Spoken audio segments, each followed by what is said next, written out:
Hello? Hello, hello. Hello, ဝင်မင်္ဂလာပါ။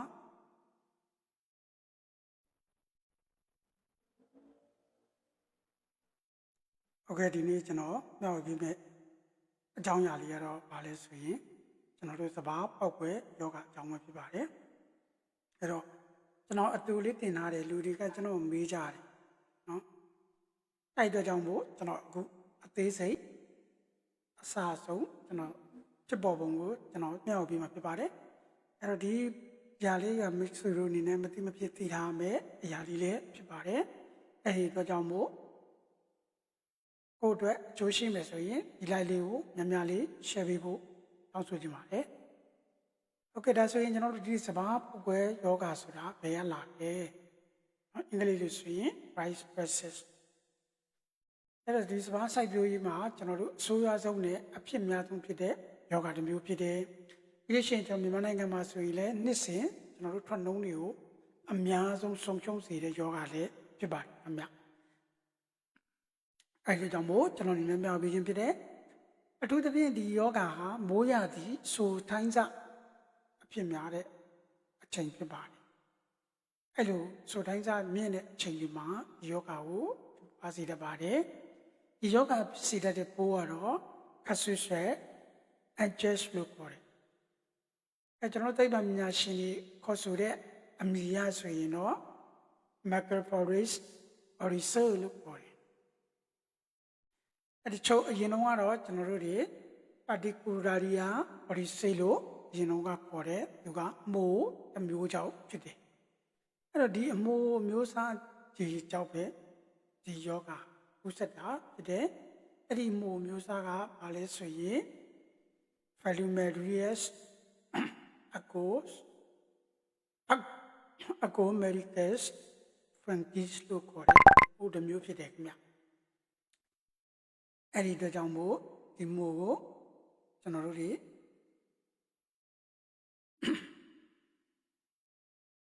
သတိထားဖို့လိုတယ်ဆိုတဲ့အကြောင်းကြံပေးခြင်းနဲ့ဒီပိုးကဆိုရင်ကျွန်တော်တို့စဘာပင်တွေရဲ့သူကအပေါ်ပိုင်းရဲ့အစိတ်ပိုင်းတွေအားလုံးကိုဥပမာအရွက်တွေပင်စီတွေအော်လန်ရွက်တွေအနံအခက်အားလုံးကိုသူကကူးစက်နိုင်တဲ့ပိုးတစ်မျိုးဖြစ်တယ်အဲ့ဒီခါမှာကျွန်တော်တို့ဒီအပင်ရဲ့အဆင့်တိုင်းမှာသူကပြိုးပင်ကနေစပြီးတော့မှကျွန်တော်တို့အနံထွက်တဲ့အချိန်အထိကိုဖြစ်ပွားနှုန်းရှိပါတယ်အဲဒါကြောင့်မို့ဒီဘိုးကအရန်ကိုမှယူဆိုင်ဖို့တင်တဲ့အကြောင်းကိုကြံပေးချင်ပါတယ်။ဒါဆိုရင်ကျွန်တော်တို့တွေဘလို့ဖြစ်ပွားတာလဲဖြစ်ပွားလာပုံကိုကျွန်တော်တို့ကြည့်မယ်ဆိုရင်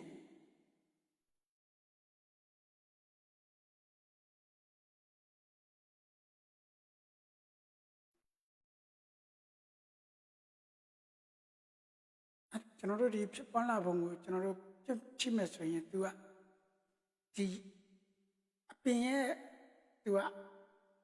ပတ်လေပေါ့နော်သူရဲ့ပတ်လေအသက်ပေါ့ဒီပိုးရဲ့ပတ်လေအသက်ကဆိုရင်ကျွန်တော်တို့ခါဟိုဆိုရင်9ရက်ကနေပြီးတော့9ရက်လောက်ထိကိုကြာနိုင်ပါတယ်ပြီးလို့ရှိရင်ကျွန်တော်ရာသီဥတုကိုမှပြောမျိုးဆက်တွေအများကြီးဖြစ်ပေါ်နိုင်တယ်အဲဒီတော့ကြောင့်မို့ဒီဘိုးကအော်ရီတဲ့မို့ဥဆန်ဆန်မျိုးပွားကောင်တစ်မျိုးဖြစ်တယ်လို့လည်းအောက်လို့ချက်လို့ရပါတယ်ပြီးလို့ရှိရင်သူကအဲ့ဒီမျိုးပို့ဥဆန်ဆန်ပေါ့နော်မျိုးပွားကောင်တွေကိုသူကလည်းထုတ်လုပ်ပေးတာဖြစ်ပါတယ်ခင်ဗျအဲကြောင့်မို့ဒီ Conidias တွေကဆိုရင်လေနဲ့သူကပြန့်နှံ့လာတယ်ပြီးလို့ရှိရင်မိုးရေနဲ့ထိပ်ပြီးတော့ကူးစက်မှုတွေကိုဖြစ်ပေါ်စေတာဖြစ်ပါတယ်အဲ့တော့ဒီကလေးကူးစက်ဖို့ဆိုရင်ကျွန်တော်တို့အချိန်ကအောင်းဆုံးအချိန်ကတော့အပူချိန်ကျွန်တော်တို့တွေ25 degree Fahrenheit ကနေပြီးတော့28 degree Fahrenheit ဆိုထိုင်းစားရှိနေတဲ့အချိန်မှာကျွန်တော်တို့90ရာခိုင်နှုန်းနေညရေဆွတ်နေတဲ့ဆိုတဲ့အချိန်မှာရန်ကုန်မှာကူးစက်ပြီးတော့လွယ်တဲ့အဲ့လိုကာလတွေမှာရေရှည်ကျွန်တော်တို့လေကနေပြီးတော့တိုက်လာတာနဲ့အဲ့ဒီမိုးရေနဲ့အတူဆွတ်တဲ့ရာသီဥတုတွေကိုအဖြစ်ပွားစေတာဖြစ်ပါတယ်ခင်ဗျအဲ့တော့ဒီပိုးကဆိုရင်ကျွန်တော်တို့စဘာပင်မှာ မရှိရင်တခြားမြက်ပင်အမျိုးမျိုးမှာသူကရှိနေတတ်ပါတယ်အဲ့လိုမျိုးရှိနေတဲ့အခါမှာကျွန်တော်တို့တွေကသူကမြက်ပင်တွေမှာရှင်သန်နိုင်တယ်ပြီးလို့ရှိရင်ကစင်းပေါင်တွေမှာမြေကြီးဒီနောက်ပြီးတော့မှကျွန်တော်တို့ကအပင်တွေကျွန်တော်တို့စပါးရိတ်တုံးကကြံခဲ့တဲ့အကျွင်းအကြံအဲ့ဒီနေရာတွေမှာသူတို့ကရှင်သန်နေနိုင်တယ်ခင်ဗျအဲ့ဒါကြောင့်မို့ကျွန်တော်ဒီယောဂလက္ခဏာဆိုရင်ကျွန်တော်တို့အပင်ရဲ့အစိတ်ပိုင်းအမျိုးမျိုးမှာဖြစ်တတ်ပါတယ်အဓိကအမျိုးအစားကိုသူက၄မျိုးခွဲခြားထားတာရှိတယ်ဒီကအရွက်ပေါက်ကွဲယောဂအရွက်ပေါက်ကွဲခြင်းအဲ့တော့အရွက်ပေါက်ကွဲခြင်းကိုဖြစ်စေတယ်ဒီကနှစ်ကဆိုရင်ကျွန်တော်တို့အရွက်ပေါက်ကွဲခြင်းဆိုတာအခုကျွန်တော်ပုံမှန်ပြထားတဲ့အတိုင်းပဲဖြစ်ပါတယ်အဲ့တော့အဲ့လိုရွက်ပေါက်ကွဲခြင်းကသူကဘယ်လိုလဲဆိုရင်ယောဂရဲ့အပင်အစိတ်ပိုင်းတွေမှာဖြစ်ပွားတယ်ပြီးလို့ရှိရင်အရွက်ပေါ်မှာသူကမျက်လုံးပုံလေးတွေလှံပုံလေးတွေဘဲဥပုံလေးတွေအဲ့ဒီအဆက်တွေဖြစ်ပေါ်လာတယ်အဲ့လိုဖြစ်ပေါ်လာပြီးလို့ရှိရင်အဲ့ဒီအဆက်ရဲ့အလယ်မှာသူကမီးခိုးရောင်သို့မဟုတ်အဖြူရောင်အစွန်းလေးတွေမှာအညိုရင်းရင်းရောင်လေးတွေဝိုင်းထားတာကိုတွေ့ရပါဗျပြီးလို့ရှိရင်ကျွန်တော်တို့တကယ်လို့များယောဂကပြင်းထန်လာတယ်ဆိုရင်တော့အရွက်တွေကခြောက်သွားပြီးတော့မှအပြင်ဟာလဲကျပြီးသေဆုံးနိုင်တဲ့အထိကိုရှိတယ်ခင်ဗျရန်ကုန်မှာကြောက်စရာကောင်းတယ်အဲ့တော့ကျွန်တော်တို့သူကပြိုးပင်အဆင့်ကနေပြီးတော့မှကျွန်တော်တို့စာပြီးဖြစ်လို့ရှိရင်ပြိုးပင်ဒီလုံးဝသေဆုံးတတ်ပါတယ်ခင်ဗျဘယ်လောက်ထိလဲဆိုရင်ကျွန်တော်တို့ဒီပြိုးပင်ဒီလုံးဝပျောက်ပယ်သွားတဲ့အထိဖြစ်တတ်တယ်ဘီးလောင်ွက်လိုမျိုးသူတို့တွေကအဲ့လိုမျိုးဖြစ်ပွားတတ်တယ်ခင်ဗျအဲ့တော့ဒီပင်တွေကိုကျွန်တော်တို့ကသေသေးချာချာကြည့်မယ်ဆိုရင်အပင်ရဲ့အနေထားကကျွန်တော်တို့ဘယ်ရစလဲဆိုရင်ပေါ်လန်ရွက်ကနေပြီးတော့ပေါက်ကွဲထွက်တဲ့ယောဂအဲ့တော့ပေါ်လန်ထွက်ကယောဂပေါက်ကွဲထွက်ဆိုကျွန်တော်တို့ရွက်ရဲ့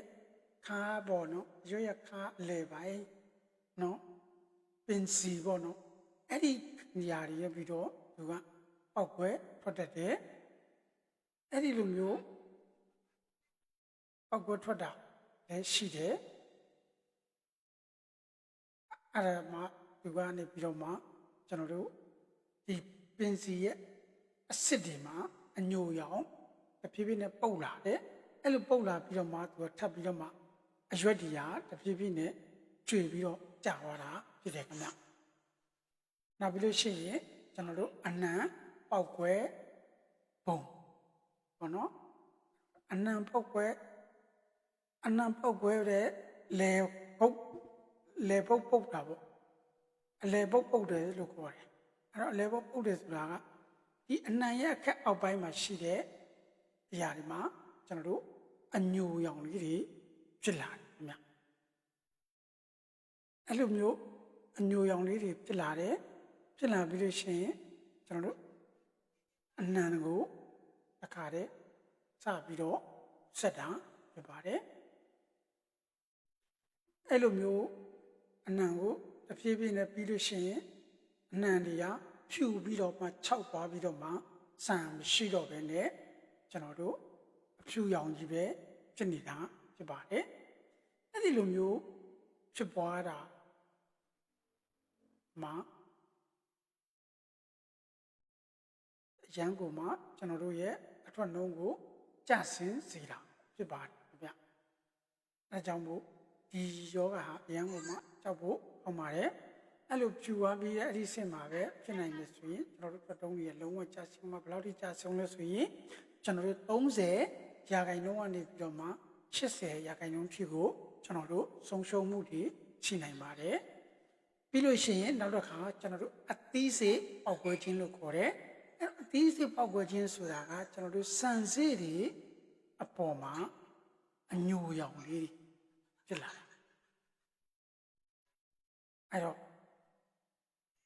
အဲ့လိုမျိုးစံစေးတွေ ပေါ်မှာအညူရောင်လေးတွေဖြစ်လာတဲ့အဲ့ဒီလိုဖြစ်လာတယ်ဆိုရင်ကျွန်တော်တို့တွေ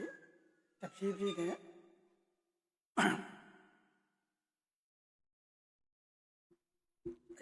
ဆန်ကလုံးဝမထွက်တော့ဘဲနဲ့ကျွန်တော်တို့အယောင်ကြီးပြတ်သွားတာကိုတွေ့ရတယ်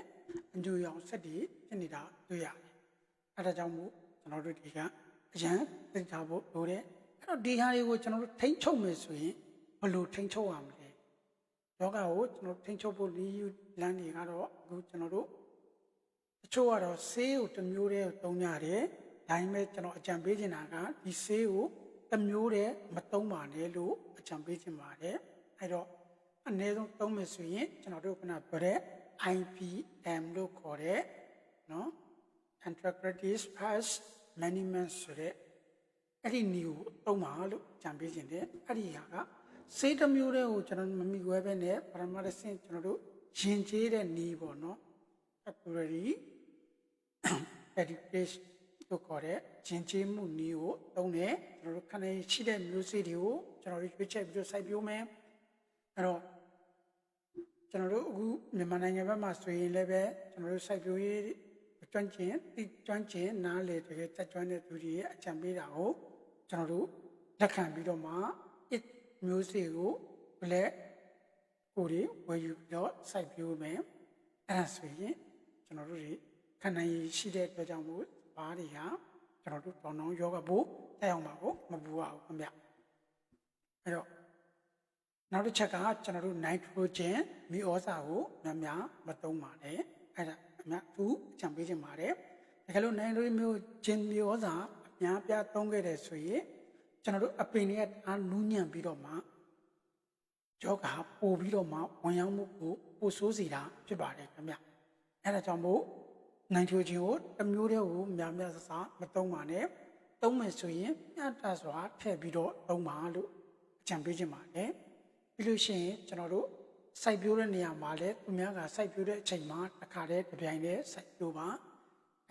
ဟိုကအဲ့လိုမျိုးစိုက်ပျိုးပဲနဲ့ကျွန်တော်တို့အချိန်ကနောက်ကျသွားတယ်ဆိုရင်ပိုးကိုပို့ပြီးတော့တက်ရောက်စီမှာဖြစ်တယ်ပြီးလို့ရှိရင်ကိုယ့်ရဲ့သတင်းပေါင်တွေကိုတည်တည်ချာချာတန်တန်ရှင်းရှင်းနဲ့ခုတ်ထားပြီးတော့မှ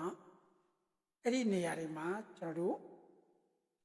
ကပ်ပင်စပင်းပေါင်ရဲ့ဘေးတွေမှာမီးရှို့ပြီးတော့ကျွန်တော်တို့ဖယ်ရှားဖို့လိုတယ်။ဘာဖြစ်လို့ဒီပိုးတွေကအဲ့လိုကစင်းပေါင်တွေမှာကျွန်တော်တို့မြက်ပင်တွေမှာပြီးလို့ရှိရင်ကျွန်တော်တို့စပါးရိတ်လိုက်တဲ့အကျွင်းကြံတွေမှာသူတို့ကပုံအောင်နေတာဖြစ်တဲ့အတွက်ကြောင့်မို့အဲ့လိုမျိုးရေဆိုဆိုင်းစားများလာရင်လက်ရှိကိုထုတ်ပေးပါလေဝင်လေတက်ကောင်းအောင်ကျွန်တော်တို့ကအပင်ကိုအမြဲတမ်းအားစိတ်ပြီးတော့မဆိုင်ပါနဲ့နည်းနည်းလေးချဲပြီးစိုက်ပေးပါအဲ့ဒါမှကျွန်တော်တို့လေဝင်လေတက်မှာဖြစ်ပါတယ်ခင်ဗျပြီးလို့ရှိရင်နောက်တစ်ချက်ကကျွန်တော်တို့ခန္ဓာရည်ရှိတဲ့မျိုးစေ့တွေပြီးလို့ရှိရင်မျိုးရိုးဗီဇရှိတဲ့နီးတွေကိုသုံးဖို့လိုတယ်အဲ့တော့ခန္ဓာရည်ရှိတဲ့မျိုးစေ့ကိုသုံးတယ်ဆိုရင်ယောဂပိုးဖြစ်တာဖြစ်ပွားမှုနှုန်းနည်းပါမယ်ပြီးလို့ရှိရင်ကျွန်တော်တို့မြန်မာပြည်မှာလည်းကျွန်တော်တို့တချို့နေရာတွေမှာတော့ရှိမှာပါเนาะခန္ဓာရည်ရှိတဲ့မျိုးစေ့တွေရှိမှာပါเนาะအဲ့တော့ကိုယ့်ဘက်ကိုပြချာချာပြုစိုက်ပြီးတော့ရှာကြည့်ပါလို့ကြံပေးခြင်းနဲ့နောက်ပြီးတော့ဓာတုဆေးကိုကျွန်တော်တို့သုံးပြီးတော့ထိန်းချုပ်နည်းကိုတော့ကာကွယ်ဖို့တော့ဘလို့အရင်လုံးဝမသုံးဖို့အကြံပေးခြင်းပါတယ်။ဘာဖြစ်လို့လဲဆိုရင်ဒီယောဂကျွန်တော်စတင်ချိန်မှာဖြစ်တဲ့အချိန်မှာဆိုရင်တော့ကျွန်တော်တို့ကြွတင်ပြီးတော့ဖြန်းထားတာကပိုကောင်းပါတယ်ခင်ဗျ။တစ်ဖြစ်ခင်မှာကြွတင်ကာကွယ်ခြင်းသည်ပို့ပြီးတော့ထိရောက်မှုကိုပြပါတယ်။အဲ့တော့ကျွန်တော်တို့ဒီဆေးတွေကိုကျွန်တော်တို့ဓာတုဆေးတွေကိုကျွန်တော်တို့သုံးနေဆိုရင်ပိုသုံးတဲ့ဆေးတွေကိုတည်တည်ချာချာဆေးဆိုင်မှာဘီယူတစ်ဆိုင်နဲ့သိကျွမ်းနားလေတဲ့လူနဲ့တိုင်ပင်ပြီးတော့ဝယ်ယူပါလို့ကြံပေးခြင်းတယ်ပြီးလို့ရှိရင်ကျွန်တော်တို့မိုးရသည်မတိုင်ခင်မှာကျွန်တော်တို့ကြိုတင်ပြီးတော့ဖြန်းထားတယ်ဆိုရင်ပို့ပြီးတော့ထိရောက်ပါတယ်ခင်ဗျနော်ဥပမာကျွန်တော်ဒီနွေရာသီလောက်တည်းမှာတည်းချိန်ပြီးတာနဲ့ခါတဲ့နွေရာသီလောက်မှာတည်းဖြန်းတယ်ဆိုရင်ပို့ပြီးတော့အသုံးတဲ့ပါတယ်နော်ပြီးလို့ရှိရင်ကျွန်တော်တို့ဆေးကိုအလွန်အကျွံမသုံးမိပါစေနဲ့ဘာဖြစ်လို့လဲဆိုတော့ဆေးကိုအသွင်ကျွံသုံးလိုက်တဲ့ဆိုရင်ကျွန်တော်တို့ ယောဂဘိုးခန္ဓာရင်ရှိလာပြီးတော့မှဘိုးယောဂဆေးရင်ပါမှုတွေဖြစ်ပွားလာနိုင်ပါတယ်ခင်ဗျနောက်တစ်ချက်ကတော့ကျွန်တော်တို့အကောင်းဆုံးအခုဆိုရင်ကျွန်တော်တို့နိုင်ငံတကာမှာလည်းဒီနည်းကိုပဲသုံးနေကြပါတယ်ကျွန်တော်တို့ဇီဝနဲ့နီးနဲ့ပြုလုပ်ခြင်းနှိမ်နှင်းခြင်းပေါ့နော်အဲ့လိုနှိမ်နှင်းတဲ့အခါမှာကျွန်တော်တို့အခုဆိုရင်ကျွန်တော်တို့ဒီမှာ